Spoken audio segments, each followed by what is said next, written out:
Job information এটা নতুন ভিডিঅ'ৰ সৈতে এই চেনেলটোলৈ সকলোকে স্বাগতম জনালোঁ। তো আজি এই ভিডিঅ'টোৰ জৰিয়তে এটা জবৰ বিষয়ে আলোচনা কৰিবলৈ ওলাইছোঁ। কি জব, কিমান পোষ্ট আছে, কেনেদৰে আবেদন কৰিব আদি সকলোখিনি কথা একেলগে আলোচনা কৰা হ'ব আজিৰ এই ভিডিঅ'টোৰ জৰিয়তে। গতিকে চেনেলটোত যদি প্ৰথমবাৰৰ বাবে আহিছে তেনেহ'লে ছাবস্ক্ৰাইব কৰক, কাৰণ চেনেলটো নতুনকৈ জব ইনফৰমেশ্যন ৰিলেটেড ভিডিঅ' দিয়াৰ উদ্দেশ্যে বনোৱা হৈছে।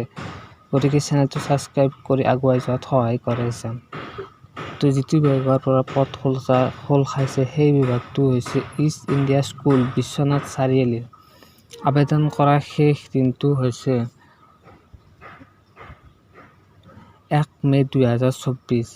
ইয়াত টোটেল 6টা টিচাৰৰ পদ খোল খাইছে, য'ত পোষ্ট গ্ৰেজুৱেট টিচাৰ চাইক'লজিৰ এটা, পোষ্ট গ্ৰেজুৱেট টিচাৰ জিঅ'গ্ৰাফীৰ এটা, লগতে 3টা TGT ইংলিছ, মেথছ আৰু ছায়েন্সৰ মুঠ 4টা পদ খোল খাইছে টিচাৰৰ। এই পদসমূহত দৰমহাৰ কথা মেনশ্যন কৰা নাই, আপোনাৰ ছাবজেক্ট ৱাইজে ইয়াত দৰমহা দিয়া হ'ব। বয়সৰ সীমা হৈছে আবেদন কৰা 24 বছৰৰ ওপৰৰ ব্যক্তিসকলে এই পদসমূহত আবেদন কৰিব পাৰিব।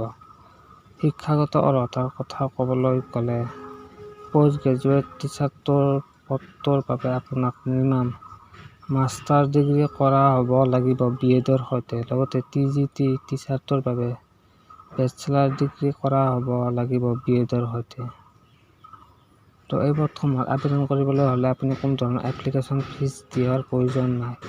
এই পদত আবেদন কৰিবলৈ হ'লে ইয়াত এটা জিমেইল এড্ৰেছ দিয়া আছে। এই জিমেইল এড্ৰেছটোলৈ আপোনাৰ বায়'ডাটাখন পঠাব লাগিব।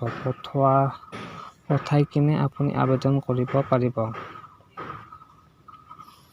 তো আজিৰ ভিডিঅ'টো আছিল ইমানখিনিলৈ। যদি আৰু কিবা জানিব মন আছে তেনেহ'লে কমেণ্ট কৰিলে হ'ল।